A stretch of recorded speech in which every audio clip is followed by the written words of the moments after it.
믹샷 괜찮네. 괜찮고. 그 다음 거는 이거는 이 장면을 바스트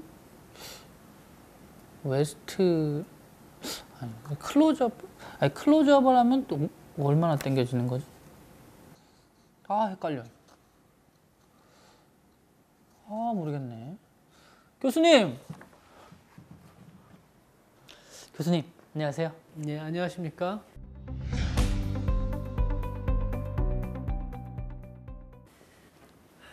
오늘은 무슨 일로 오셨습니까? 오늘은 제가 이걸 들고 왔습니다. 시나리오를 읽고 씬의 샷을 구성해야 되는데 점점 헷갈리고 이게 도무지 뭘 어떻게 구성해야 되는지 알 수가 없어서 이렇게 교수님께 한 걸음에 달려왔습니다. 그러셨군요. 잘 오셨습니다. 영상 디자인의 단계로서 촬영 콘티를 작성해 보겠습니다. 또 사전 답사하는 방법까지 알아보도록 하겠습니다.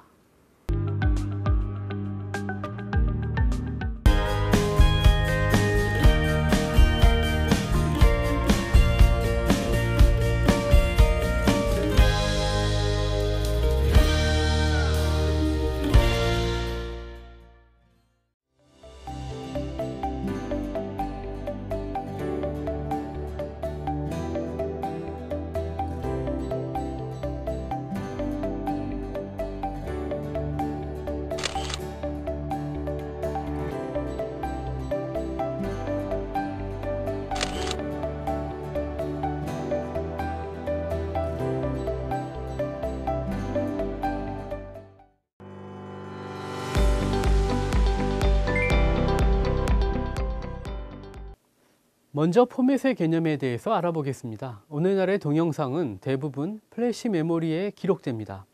각 동영상 저장 매체의 종류로는 필름, 자기장 방식의 테이프과 HDD, 빛의 반사율 변화로 데이터를 표현하는 CD, DVD, 그리고 플래시 메모리가 있죠.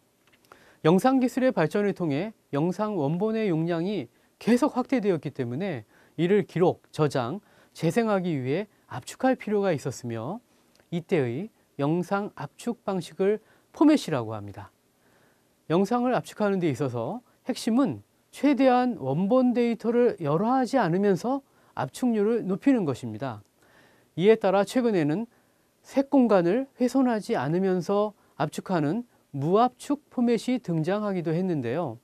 영화 영상에서는 용량이 크더라도 연출자의 의도를 전달하기 위해 주관이 개입할 여지가 많은 무손실 압축을 선호하는 반면 방송 영상에서는 후반 작업의 시간과 노력을 아끼기 위해 또한 시청자들의 일반적 기호를 충족시켜주기 위해 컨트라스트비와 압축률이 높은 압축 방식을 선호합니다.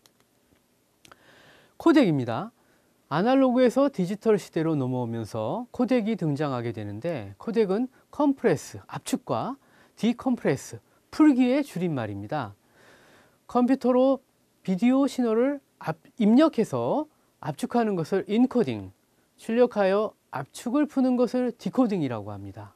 일반적으로 압축 보드에 따라 압축 비율이 고정되어 있기도 하고 필요에 따라 변화시킬 수 있습니다.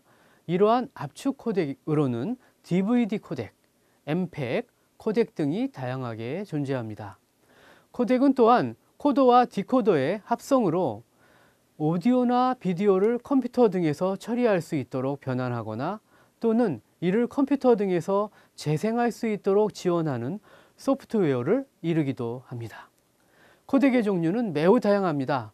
동영상 코덱으로는 가장 많이 사용되는 MPEG, MPEG 1, 2, MPEG 4까지 그리고 H.264, WMV, MOV 등이 있습니다. 오디오 코덱으로는 가장 잘 알려진 MP3를 비롯해서 AC3, AAC 등이 있습니다.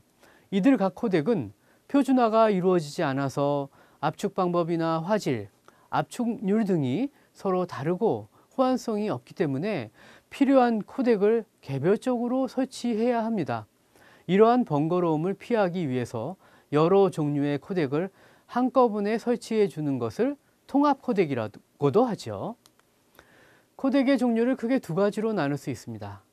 제작 기반 환경이 마이크로소프트인지 맥인지입니다. 먼저 마이크로소프트를 살펴보면 첫 번째로 AVI 포맷이 있습니다. 마이크로소프트에서 만든 동영상 파일 형식 프리미어의 기본적인 출력 포맷입니다. 두 번째로는 MPEG-2입니다. HDTV 등 고화질 방송을 지원하기 위해서 만들어졌습니다. 하지만 DVD, HD급의 화질이나 고용량으로 네트워크상의 플레이는 어렵습니다. 그래서 이를 보완하기 위해 MPEG-4 코덱이 나왔습니다. MPEG-2와 비슷한 수준이지만 용량을 대폭 감소시킵니다. 고화질의 멀티미디어 데이터를 유무선을 통해 전송하게 되죠. 다음은 맥 기반의 포맷을 살펴보겠습니다. 맥 기반은 MOV로 애플사의 맥 표준 동영상 형식으로 퀵타임 무비라고도 합니다. 퀵타임 플레이어를 설치해서 재생하죠. 마이크로소프트와 맥 기반 동시에 사용할 수 있는 H264 포맷이 있습니다. 고화질 압축, 유무선 전송을 위한 DMB 비디오 표준 코덱입니다. 고품질의 영상 제공이 가능하고 에러 복원도 가능한데요. MPEG-4 AVC라고도 불리며 초당 1Mbps 이하에서 DVD 수준의 고화질 영상을 제공합니다. 한때 H264를 많이 사용하고 있는 추세도 있습니다. 자, 이제 방송 비디오 포맷의 종류를 살펴보겠습니다. 제 옆에 화면을 보시면 아날로그 디지털 시네마에 따라 구분이 되어 있죠. 8, NTSC, 세컴은 아날로그 TV의 전 세계적인 기술 표준이고요. 8은 주로 유럽에서, NTSC는 우리나라와 미국에서 사용하는 표준입니다. 8과 세컴이 720/576의 해상도를 지원하는 반면 NTSC는 648, 486을 지원합니다. HDTV는 480, 576, 720, 1080, 1080p를 지원하는데 각 숫자는 세로 길이인 수직 해상도를 의미하죠. P는 프로그레시브로 한 프로그램을 순차적으로 보여주는 방식이며 I는 인터레이스를 의미하며 한 프레임의 반, 홀스라인 또는 짝수라인만을 번갈아서 보여주는 방식이라고 합니다. 화면의 그림은 영상 포맷에 따른 화질의 차이를 나타낸 것인데요. HD와 UHD 화질의 차이가 보이십니까? HD든 UHD든 동일한 화면 1920, 1080 해상도에서 보여진다고 가정해 봅시다. 만약 HD 화질의 경우 1280, 720이기 때문에 확대를 해야 되겠죠. 그럼 입자가 커지면서 화질이 나빠지게 됩니다. 반대로 4K, 3840, 2160이 보여질 경우 입자가 더 세밀해지면서 화질이 더욱 좋아지는 것을 확인할 수 있을 것입니다. 물론 화면의 주사 방식이나 환경에 따라 다르겠지만 기본적인 개념은 이렇습니다.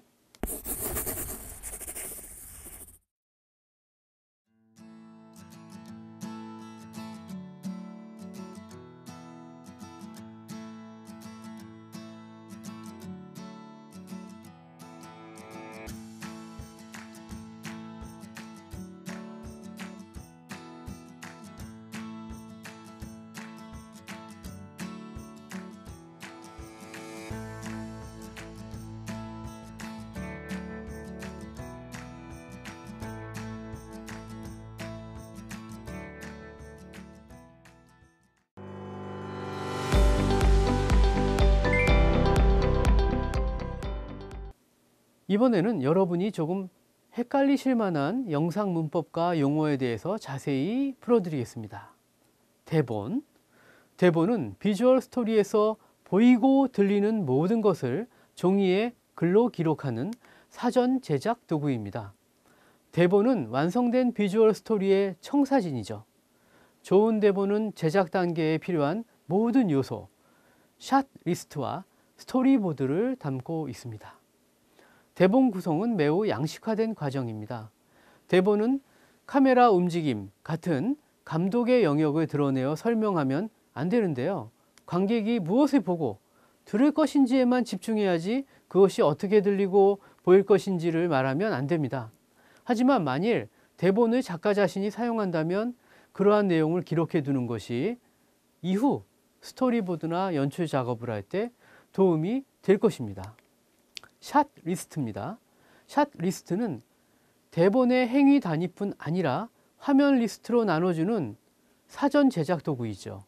아웃라인에서 대본을 만드는 것이 훨씬 쉬운 것처럼 샷 리스트를 가지고 스토리보드를 만드는 것이 훨씬 쉽습니다. 그 이유는 사람들이 과제에 대해 생각하는 방식 때문입니다. 어떤 것을 시각화하고 시각적 창의성을 불러일으키는 뇌의 영역과 논리적으로 세밀한 계획을 세우거나 순차적인 결정을 내리는 뇌의 영역이 다르죠.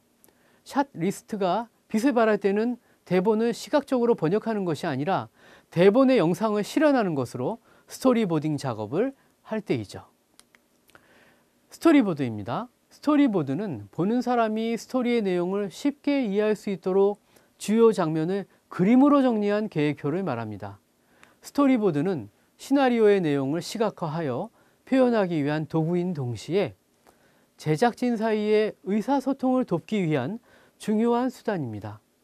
스토리보드에는 주제와 화면 제목, 화면의 구성, 화면 설명, 연결 화면 등을 기록합니다. 스토리보드는 그 형식과 용도에 따라 다양한 형식으로 작성할 수 있습니다. 스토리 파악하기입니다. 스토리를 파악한다는 것은 단순히 글을 읽는다는 것뿐만 아니라 이야기에 등장하는 인물의 성격과 배경, 사건이 진행되는 순서를 머리로 이해하며 이야기를 전달하는 것을 말합니다. 이는 보는 사람의 포지션에 따라 다르게 해석할 수 있는데요. 예를 들어 배우라면 이런 과정을 통해 등장인물들의 심리 상태나 시각화에서 느껴지는 아우라를 경험하겠지만 촬영 감독이라면 적극적인 극의 속도나 미장센을 관찰하며 시나리오를 읽었을 것입니다. 이처럼 스토리를 파악하는 과정은 같은 시나리오라도 읽는 이에게 다른 관점으로 다가가서 다른 경험이 된다는 것을 인지하고 폭넓은 분야에서 관심과 지식을 가지고 스토리에 접근하는 것이 좋습니다. 동선에 따른 촬영 콘티 작성입니다. 감독은 대사와 지문을 토대로 배우들의 동선을 구상합니다. 카메라나 조명을 들고 다니면서 파인더를 보기에는 조수들이 너무 힘들기 때문에 촬영 감독과 개퍼는 목을 걸고 다니는 조그만 뷰파인더, 디렉터 파인더를 통해 씬을 관찰합니다. 촬영 감독은 피사계 심도를 가늠하고 개퍼는 적합한 조명 설치에 대해 고민하는 것이죠. 배우들이 약속한 대로 동선대로 전체적인 씬의 움직임을 보여주면 촬영 감독은 이를 관찰하며 촬영에 임하게 됩니다. 콘티 그리기입니다. 콘티 그리기는 보통 스토리보드 단계와 로케이션 헌팅이 끝나고 셋 작업도 거의 마무리되었을 단계의 두 부분에서 이루어집니다. 콘티는 감독이 원하는 장면을 대략적으로 간파할 수 있는 정도의 수준으로 그린 것을 말하는데요. 이 단계에서는 정확한 카메라 앵글, 사이즈, 배경 등은 중요하지 않고 다만 대략적인 샷을 구성하여 상황을 짐작할 수 있도록 하는 것이 목적입니다. 이후에 그려지는 세밀한 스토리보드는 카메라 앵글, 사이즈, 배경, 움직임, 색의 재현까지 찍으려고 하는 장면과 거의 차이가 나지 않게 그려야 됩니다. 샷 구성학입니다. 샷의 종류인 바스트 샷, 클로즈업 샷, 웨스트 샷, 풀샷에 대해 설명드리겠습니다.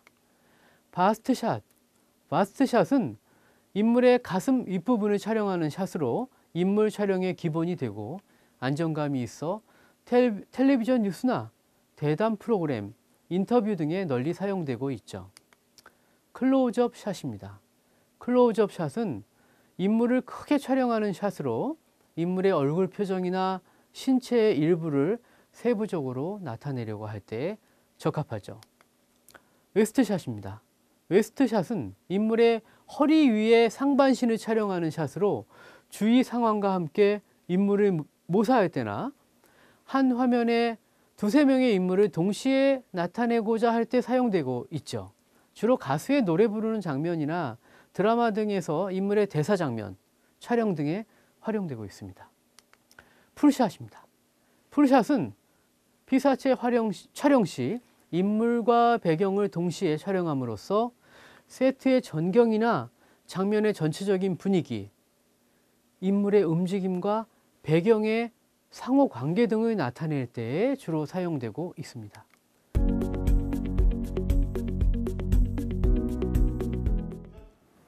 자, 그럼 촬영 콘티 작성에 대한 실습을 한번 해보기로 하겠습니다.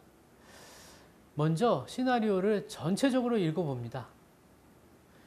그리고 인물을 중심으로 시각화하는 것입니다. 우선 시나리오의 인물에 대해서 체크합니다. 시나리오는 등장인물을 중심으로 분석하죠.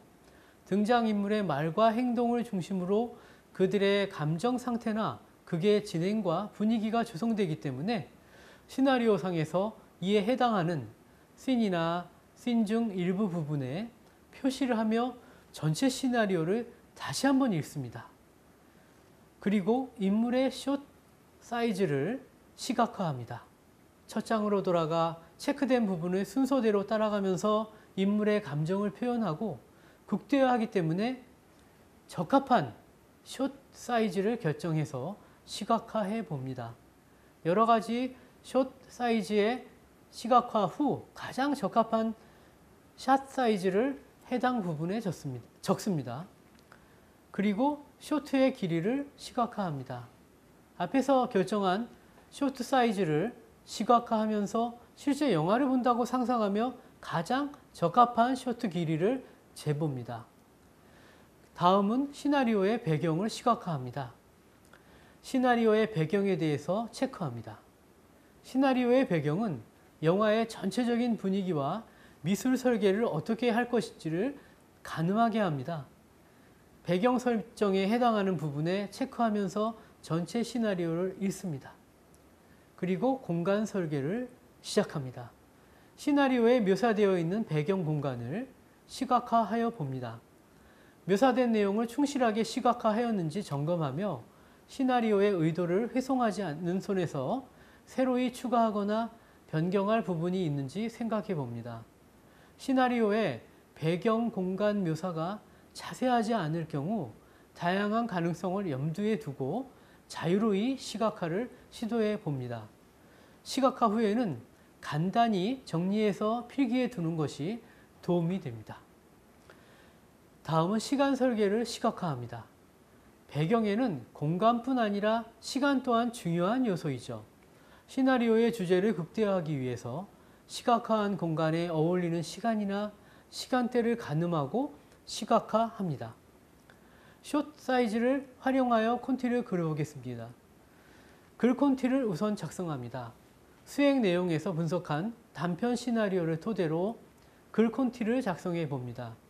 콘티 작가와 콘티 작업을 시작하기 전에 연출자의 콘티를 글로 정리하는 것을 글 콘티라고 합니다. 섬세한 콘티 작업으로 시간을 소비하기 전에 간단한 글 콘티로 생각을 정렬하고 수정하는 글 콘티 작업은 콘티 작업을 더욱 안정적이고 수월하게 합니다. 다음에는 글 콘티를 토대로 조별 회의를 합니다. 작성한 글 콘티를 토대로 조별로 스텝과 회의를 시작합니다. 어떤 부분에 어떤 장점을 살리고 길이는 얼마나 될 것인지, 카메라의 워킹이나 숏 사이즈의 어느 정도가 적절할 것인가를 논의합니다. 그리고 콘티를 작성하기 시작합니다. 우선 씬 넘버와 컷 넘버를 기록합니다. 다음은 양식에 따라 컷별로 순서에 맞추어 그림을 그립니다. 다음은 각 컷의 그림에 대한 부연 설명을 기입합니다. 대사, 행동, 동선, 카메라 워킹 등을 모든 스텝이 이해할 수 있도록 작성하게 되죠. 콘티 작성 결과를 조별로 비교 검토합니다. 각 조별로 완성된 콘티를 확인하고 각 씬별로 연결 동선에 대한 부분을 최종 검토합니다.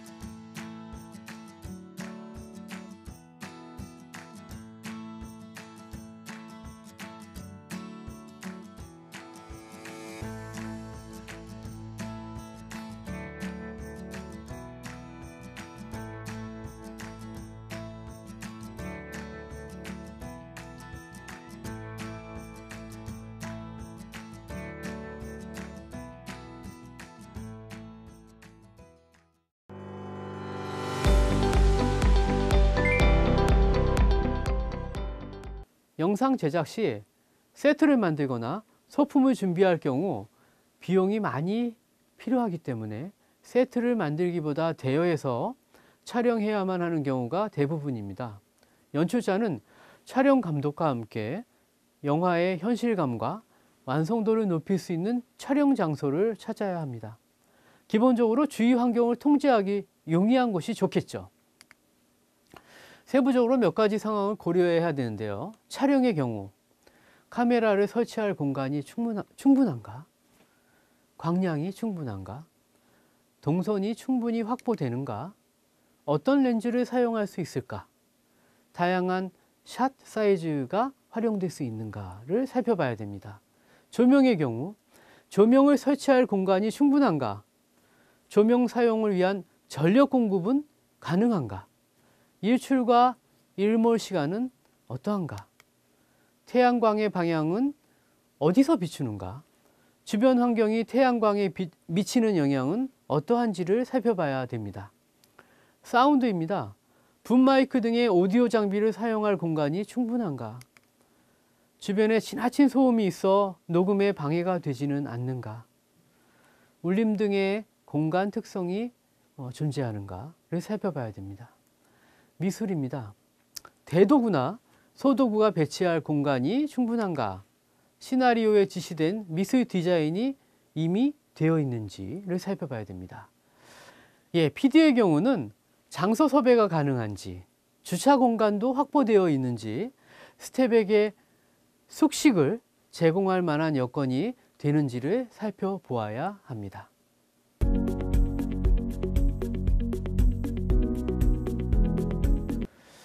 자, 이번에는 사전 답사 방법에 대해서 알아볼까요?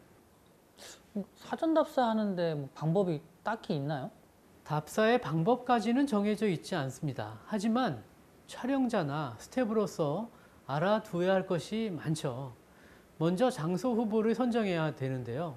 시나리오와 콘티가 완성된 다음에 시나리오에서 묘사된 촬영 장소를 찾는데 이 같은 활동을 로케이션 헌팅이라고 합니다. 촬영 장소를 선정할 때에는 먼저 배경과 분위기가 시나리오에 묘사된 것과 비슷한 장소를 선택합니다. 시나리오의 여러 공간 중 메인 공간에 적합한 공간을 회의를 통해서 정하죠. 그리고 메인 공간을 분석합니다.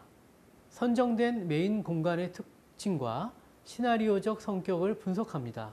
예를 들면 공간의 특징으로는 공간의 장르적인 특성, 컬러톤, 공간의 크기, 광량 등이 있습니다.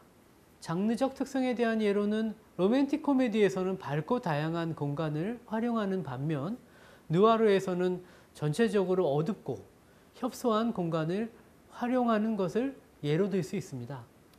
시나리오적 성격을 분석하는 방법에 예를 든다면 영화 올드보이에서 이우진, 유지태가 분한 역이죠. 펜트하우스의 공간과 같습니다. 이우진은 플롯의 비밀과 반전의 중심에 놓인 인물로서 주인공 오대수가 그를 정면으로 마주하는 이우진의 펜트하우스가 매우 넓고 밝은 톤을 사용한 복잡한 구조로 연출됨으로써 극의 서스펜스가 가중되죠.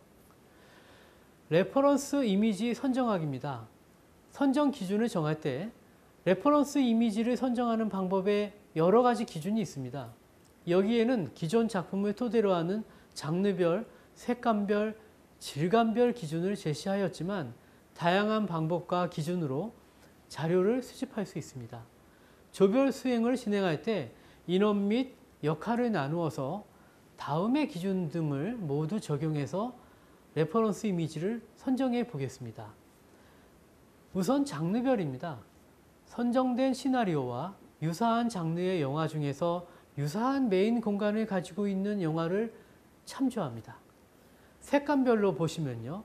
선정된 시나리오의 공간 컨셉을 회의한 결과로 톤 앤 매너를 결정하고 유사한 컬러톤을 지닌 다양한 영화 속에서 컬러톤의 자료를 찾습니다. 질감별로 알아보면 선정된 시나리오의 공간 컨셉을 회의한 결과로서 질감과 조명톤을 유사한 질감을 지닌 다양한 영화 속에서 찾아내죠. 이미지 자료 수집하는 방법입니다. 일단 기준을 선정하였으면 자료를 수집합니다. 이때 기준별로 되도록 다양하고 많은 양의 자료를 수집하는 것이 좋겠죠.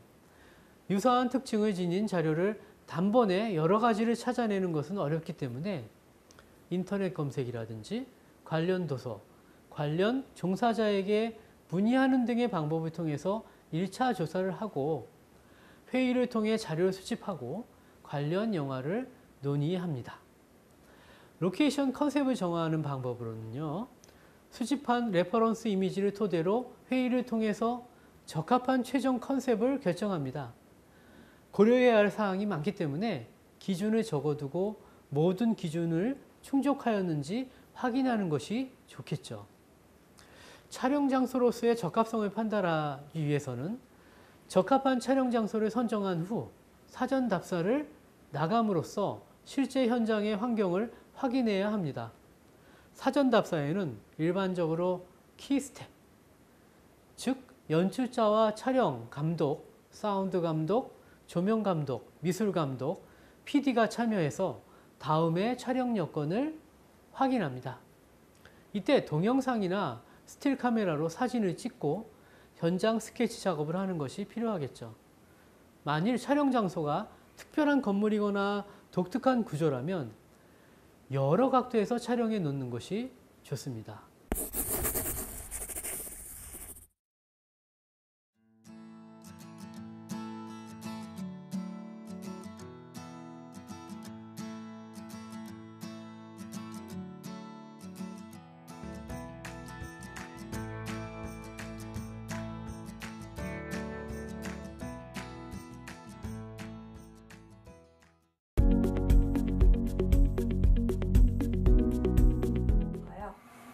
뭐 일단 장편이나 뭐 약간 극이나 뭐 약간 많은 이제 영상의 제작 환경이 있을수록 스토리보드가 너무 많아지겠죠. 그래서 그거를 줄이기 위해 오늘 촬영해야 될 분량을 쇼트리스트로 줄이는 것이죠. 그것을 다 모아놓은 것은 스토리보드라고 합니다. 요런 차이가 있겠죠. 그래서 오늘 촬영할 분량은 쇼트리스트, 전체의 분량은 스토리보드, 요렇게 차이가 있습니다.